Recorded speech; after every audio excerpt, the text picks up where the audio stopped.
नमस्कार। ये रामायण कथा पूरी तरह से श्रीमद् वाल्मीकि रामायण के ऊपर आधारित है। यदि आप इसका निरंतर श्रवण करते रहना चाहते हैं तो इस चैनल को सब्सक्राइब ज़रूर कर लें और आगे आने वाले सभी पॉडकास्ट के नोटिफिकेशन के लिए बेल आइकन को भी ज़रूर से प्रेस कर दें। अब हम सुनेंगे 64वां सर्ग, श्री राम और लक्ष्मण के द्वारा सीता की खोज। श्री राम का शोकोद्गार, मृगों द्वारा संकेत पाकर दोनों भाइयों का दक्षिण दिशा की ओर जाना, पर्वत पर क्रोध, सीता के बिखरे हुए फूल, आभूषणों के कण और युद्ध के चिन्ह देखकर श्री राम का देवता आदि सहित समस्त त्रिलोकी पर रोष प्रकट करना। तदंतर दीन हुए श्री रामचंद्र जी ने दीन वाणी में लक्ष्मण से कहा, लक्ष्मण, तुम शीघ्र ही गोदावरी नदी के तट पर जाकर पता लगाओ, सीता कमल लाने के लिए तो नहीं चली गई। श्री राम की ऐसी आज्ञा पाकर लक्ष्मण शीघ्र गति से पुनः रमणीय गोदावरी नदी के तट पर गए।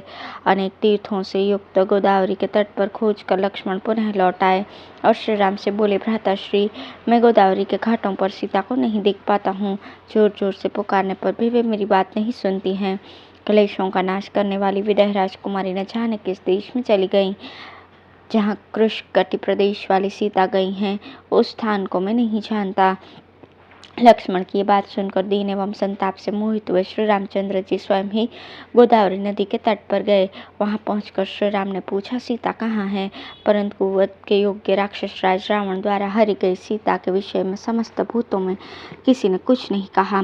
गोदावरी नदी ने भी श्री राम को कोई उत्तर नहीं दिया।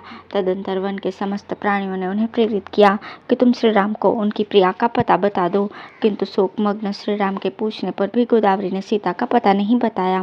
दुरात्मा रावण के उस रूप और कर्म को याद करके भय के मारे गोदावरी नदी ने वैदेही के विषय में श्री राम से कुछ नहीं कहा। सीता के दर्शन के विषय में जब नदी ने उन्हें पूर्ण निराश कर दिया, तब सीता को न देखने से कष्ट में पड़े हुए श्री राम सुमित्रा कुमार से इस प्रकार बोले, लक्ष्मण, यह गोदावरी नदी तो मुझे कोई उत्तर नहीं दे रही। अब मैं राजा जनक से मिलने पर उन्हें क्या उत्तर दूंगा? जानकी के बिना उसकी माता से मिलकर भी मैं उनसे यह अप्रिय बात कैसे सुनाऊंगा? राज्यहीन होकर वन में जंगली फल मूलों से निर्वाह करते समय भी जो मेरे साथ रहकर मेरे सभी दुखों को दूर किया करती थी, वो विदेह राजकुमारी कहाँ चली गई? बंधु बांधवों से तो मेरा बिछोह ही हो गया। अब सीता के दर्शन से भी मुझे वंचित होना पड़ा। उसकी चिंता में निरंतर जागते रहने के कारण अब मेरी सभी रातें बहुत बड़ी हो जाएंगी। मंदाकिनी नदी, जनस्थान और प्रस्थवरण पर्वत, इन सभी स्थानों पर मैं बारंबार भ्रमण करूंगा। शायद वहां सीता का पता चल जाए। लक्ष्मण, ये विशाल मृग मेरी ओर बारंबार देख रहे हैं, मानो यहाँ ये मुझसे कुछ कहना चाहते हैं। मैं इनकी चेष्टाओं को समझ रहा हूँ। तदंतर उन सब की ओर देखकर पुरुष श्री रामचंद्र जी ने उनसे कहा, बताओ सीता कहाँ है? उन मृगों की ओर देखते हुए राजा श्री राम ने जब अश्रुगदगद वाणी से इस प्रकार पूछा, तब वे मृग सहसा उठकर खड़े हो गए और ऊपर की ओर देखकर आकाश मार्ग की ओर लक्ष्य कराते हुए सबके सब दक्षिण दिशा की ओर मुँह किए दौड़े। मिथिलेश कुमारी सीता हरि जाकर जिस दिशा की ओर गई थी, उसी ओर के मार्ग से जाते हुए वे मृग राजा श्री रामचंद्र जी की ओर मुड़ मुड़ कर देखते रहते थे। वे मृग आकाश मार्ग और भूमि दोनों की ओर देखते और गर्जना करते हुए पुनः आगे बढ़ते थे। लक्ष्मण ने उनकी इस चेष्टा को लक्ष्य किया। वे जो कुछ कहना चाहते थे उसका सार सर्वस्वरूप जो उनकी चेष्टा थी, उसे उन्होंने अच्छी तरह समझ लिया। तदंतर बुद्धिमान लक्ष्मण ने आर्त होकर अपने ज्येष्ठ भ्राता से इस प्रकार कहा, ज्येष्ठ, जब आपने पूछा कि सीता कहाँ है, तब ये मृग सहसा उठकर खड़े हो गए और पृथ्वी तथा दक्षिण की ओर हमारा लक्ष्य कराने लगे हैं। अतः देव, यही उचित होगा कि हम लोग इस नैऋत्य दिशा की ओर चलें। संभव है इधर जाने से सीता का कोई समाचार मिल जाए अथवा आर्या सीता स्वयं ही दृष्टिगोचर हो जाएं। तब बहुत अच्छा कहकर श्रीमान रामचंद्र जी लक्ष्मण को साथ लेकर पृथ्वी की ओर ध्यान से देखते हुए दक्षिण दिशा की ओर चल दिए। वे दोनों भाई आपस में इसी प्रकार बातें करते हुए ऐसे मार्ग पर जा पहुंचे जहाँ भूमि पर कुछ फूल गिरे दिखाई देते थे। पृथ्वी पर फूलों की उस वर्षा को देखकर वीर श्री राम ने दुखी होकर लक्ष्मण से ये दुख भरा वचन कहा, लक्ष्मण, मैं इन फूलों को पहचानता हूँ।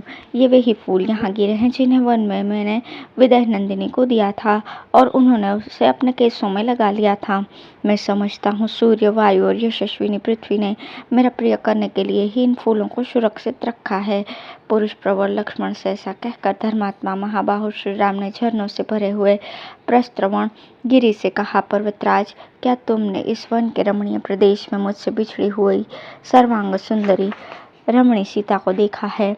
तदंतर जैसे सिंह छोटे मृग को देखकर दहाड़ता है, उसी प्रकार वे कुपित होकर वहां उस पर्वत से बोले, पर्वत, जब तक मैं तुम्हारे सारे शिखरों का विध्वंस नहीं कर देता, इसके पहले ही तुम मुझे उस कांचन की सी काया कांति वाली सीता का दर्शन करा दो। श्री राम के द्वारा मैथिली के लिए ऐसा कहे जाने पर उस पर्वत ने सीता को दिखाता हुआ सा कुछ चिन्ह प्रकट कर दिया। श्री रघुनाथ जी के समीप वो सीता को साक्षात उपस्थित न कर सका। तब दशरथ नंदन श्री राम ने उस पर्वत से कहा, अरे तू मेरे बाणों की अग्नि से जलकर भस्मीभूत हो जाएगा, किसी भी ओर से तू सेवन के योग्य नहीं रहेगा, तेरे तृण वृक्ष और पल्लव नष्ट हो जाएंगे। लक्ष्मण, यदि ये नदी आज मुझे चंद्रमुखी सीता का पता नहीं बताती तो मैं इसे अभी सुखा दूंगा। ऐसा कहकर रोष में भरे हुए श्री रामचंद्र जी उसकी ओर देखने लगे, मानो अपनी दृष्टि द्वारा उसे जलाकर भस्म कर देना चाहते हैं। इतने में ही उस पर्वत और गोदावरी के समीप की भूमि पर असुर का विशाल पद चिन्ह उभरा हुआ दिखाई दिया। साथ ही असुर ने जिसका पीछा किया था और जो श्री राम की अभिलाषा रखकर रावण के भय से संत्रस्त होकर इधर उधर भागती फिरी थी, उन विदेह राजकुमारी सीता के चरण चिन्ह भी वहां दिखाई दिए। सीता और असुर के पैरों के निशान, टूटे धनुष, तरकस और छिन्न भिन्न होकर अनेक टुकड़ों में बिखरे हुए रथ को देखकर श्री रामचंद्र जी का हृदय घबरा उठा। वे अपने प्रिय भ्राता सुमित्रा कुमार से बोले, लक्ष्मण, देखो, ये सीता के आभूषणों में लगे हुए सोने के घुंघरू बिखरे पड़े हैं, उसके नाना प्रकार के हार भी टूटे पड़े हैं। देखो, यहाँ की भूमि सब ओर से सुवर्ण की बूंदों के समान ही विचित्र रक्त बिंदुओं से रंगी दिखाई देती है।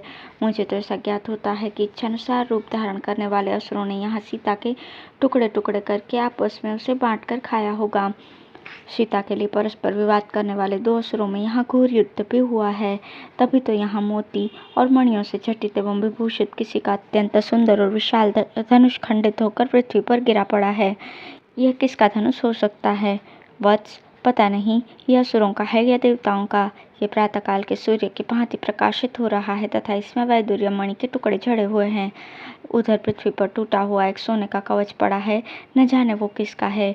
दिव्य मालाओं से सुशोभित यह 100 कमानियों वाला छत्र किसका है? इसका डंडा टूट गया है और यह धरती पर गिरा दिया गया है। इधर ये पिशाचों के समान मुख वाले भयंकर रूपधारी गधे मरे पड़े हैं। इनका शरीर बहुत ही विशाल रहा है, इन सब की छाती में सोने के कवच बंधे हैं। ये युद्ध में मारे गए जान पड़ते हैं, पता नहीं ये किसके थे। तथा संग्राम में काम देने वाला ये किसका रथ पड़ा है, इसे किसी ने उल्टा गिराकर तोड़ दिया है। समरांगण में स्वामी को सूचित करने वाली ध्वजा भी इसमें लगी थी। यह तेजस्वी रथ प्रज्वलित अग्नि के समान दमक रहा है। ये भयंकर बाण जो यहाँ टुकड़े टुकड़े होकर बिखरे पड़े हैं किसके हैं? इनकी लंबाई और मोटाई रथ के धुरे के समान प्रतीत होती है। इनके फल भाग टूट गए हैं तथा ये सुवर्ण से विभूषित है। लक्ष्मण, उधर देखो, वो बाणों से भरे हुए 2 दरकश पड़े हैं जो नष्ट कर दिए गए हैं। ये किसका सारथी मरा पड़ा है जिसके हाथ में चाबुक और लगाम अभी तक उपस्थित है? यह अवश्य ही किसी असुर का पद चिन्ह दिखाई देता है। इन अत्यंत क्रूर हृदय वाले कामरूपी असुरों ने मेरे साथ 100 गुना वैर बढ़ा लिया। देखो, यह वैर उनके प्राण लेकर ही शांत होगा। अवश्य ही तपस्विनी विदेह राजकुमारी हर ली गई, मृत्यु को प्राप्त हो गई, अथवा असुरों ने उसे खा लिया। इस विशाल वन में हरी जाती हुई सीता की रक्षा धर्म भी नहीं कर रहा। जब विदेह नंदिनी राक्षसों का ग्रास बन गई अथवा उनके द्वारा हर ली गई और कोई सहायक नहीं हुआ, तब इस जगत में कौन ऐसे पुरुष है जो मेरा प्रिय करने में समर्थ हों? लक्ष्मण, जो समस्त लोकों की सृष्टि, पालन और संहार करने वाले त्रिपुर विजय आदि शौर्य से संपन्न महेश्वर हैं, वे भी जब अपने करुणामय स्वभाव के कारण चुप बैठे रहते हैं, तब सारे प्राणी उनके ऐश्वर्य को न जानने से उनका तिरस्कार करने लग जाते हैं। मैं लोकहित में तत्पर, युक्त चित्त, जितेंद्रिय तथा जीवों पर करुणा करने वाला हूँ, इसलिए ये इंद्र आदि देवेश्वर निश्चय ही मुझे निर्बल मान रहे हैं। तभी तो इन्होंने सीता की रक्षा नहीं की। लक्ष्मण, देखो तो सही, ये दयालुता आदि गुण मेरे पास आकर दोष बन गया। तभी तो मुझे निर्बल मानकर मेरी स्त्री का अपहरण किया गया। अतः अब मुझे पुरुषार्थ ही प्रकट करना होगा। जैसे प्रलय काल में उदित हुआ महान सूर्य चंद्रमा की ज्योत्सना का संहार करके प्रचंड तेज से प्रकाशित हो उठता है, उसी प्रकार अब मेरा तेज आज ही समस्त प्राणियों तथा असुरों का अंत करने के लिए मेरे उन कोमल स्वभाव आदि गुणों को समेटकर प्रचंड रूप में प्रकाशित होगा। यह भी तुम देखो, अब न तो यक्ष, न गंधर्व, न पिशाच, न राक्षस, न किन्नर और न मनुष्य ही चैन से रहने पाएंगे। देखना, थोड़ी ही देर में आकाश को मैं अपने चलाए हुए बाणों से भर दूंगा और तीनों लोकों में विचरने वाले प्राणियों को हिलने डुलने भी नहीं दूंगा। ग्रहों की गति रुक जाएगी, चंद्रमा छिप जाएगा, अग्नि, मरुदगण तथा सूर्य का तेज नष्ट हो जाएगा, सब कुछ अंधकार से आच्छन्न हो जाएगा। पर्वतों के शिखर मत डाले जाएंगे, सारे जलाशय सूख जाएंगे, वृक्ष, लता और गुल्म नष्ट हो जाएंगे और समुद्रों का भी नाश कर दिया जाएगा। इस प्रकार मैं सारी त्रिलोकी में ही काल की विनाश लीला आरंभ कर दूंगा। यदि देवेश्वर गण इसी मुहूर्त में मुझे देवी सीता का कुछ पता नहीं देते या सकुशल उन्हें लौटा नहीं देंगे, तो वे मेरा पराक्रम देखेंगे। मेरे धनुष की प्रत्यंचा से छूटे हुए बाण समूहों द्वारा आकाश के ठसाठस भर जाने के कारण उसमें कोई प्राणी उड़ नहीं सकेंगे। देखो, आज मेरे नाराजों से रौंदा जाकर ये सारा जगत व्याकुल और मर्यादा रहित हो जाएगा। यहाँ के मृग और पक्षी आदि प्राणी नष्ट एवं उद्भ्रांत हो जाएंगे। धनुष को कान तक खींचकर छोड़े गए मेरे बाणों को रोकना जीव जगत के लिए बहुत कठिन होगा। मैं सीता के लिए उन बाणों द्वारा इस जगत के समस्त पिशाचों और असुरों का संहार कर दूंगा। रोष और अमर्ष पूर्वक छोड़े गए मेरे फल रहित दुर्गामी बाणों का बल आज देवता लोग देखेंगे। मेरे क्रोध से त्रिलोकी का विनाश हो जाने पर न देवता रह जाएंगे, न दैत्य, न पिशाच रहने पाएंगे, न असुर। देवताओं, दानवों, यक्षों और राक्षसों के जो लोग हैं वो मेरे बाण समूहों से टुकड़े टुकड़े होकर बारंबार नीचे गिरेंगे। लक्ष्मण, यदि देवीश्वर गण मेरी हरी या मरी हुई सीता को लाकर मुझे नहीं देंगे तो आज मैं अपने सहायकों की मार से इन तीनों लोगों को मर्यादा से भ्रष्ट कर दूंगा। यदि वे मेरी प्रिया विदेह राजकुमारी को मुझे उसी रूप में वापस नहीं लौटाएंगे तो मैं चराचर प्राणियों सहित समस्त त्रिलोकी का नाश कर दूंगा। जब तक सीता का दर्शन न होगा तब तक मैं अपने सहायकों से समस्त संसार को संतप्त करता रहूंगा। ऐसा कहकर श्री रामचंद्र जी के नेत्र क्रोध से लाल हो गए, ओठ फड़कने लगे। उन्होंने वल्कल और मृगचर्म को अच्छी तरह कसकर अपने जटाभार को भी बांध लिया। उस समय क्रोध में भरकर उस तरह संहार के लिए उद्यत हुए भगवान श्री राम का शरीर पूर्व काल में त्रिपुर का नाश करने वाले रुद्र के समान प्रतीत होता था। उस समय लक्ष्मण के हाथ से धनुष लेकर श्री रामचंद्र जी ने उसे दृढ़तापूर्वक पकड़ लिया और एक विस्तर सर्प के समान भयंकर और प्रज्वलित बाण लेकर उसे उस धनुष पर रखा। तत्पश्चात शत्रु नगरी पर विजय पाने वाले श्री राम प्रलयाग्नि के समान कुपित होकर इस प्रकार बोले, लक्ष्मण, जैसे बुढ़ापा, मृत्यु, काल और जैसे विधाता सदा समस्त प्राणियों पर प्रहार करते हैं किंतु उन्हें कोई नहीं रोक पाता, उसी प्रकार निसंदेह क्रोध में भर जाने पर मेरा भी कोई निवारण नहीं कर सकता। यदि देवता आदि आज पहले की भांति मनोहर दांतों वाली अनिंद्य सुंदरी मिथिलेश कुमारी सीता को मुझे लौटा नहीं देंगे तो मैं देवता, गंधर्व, मनुष्य, नाग और पर्वतों सहित सारे संसार को उलट दूंगा। इस प्रकार श्री वाल्मीकि निर्मित रामायण आदि काव्य के अरण्य कांड में 64वां सर्ग पूर्ण हुआ। धन्यवाद।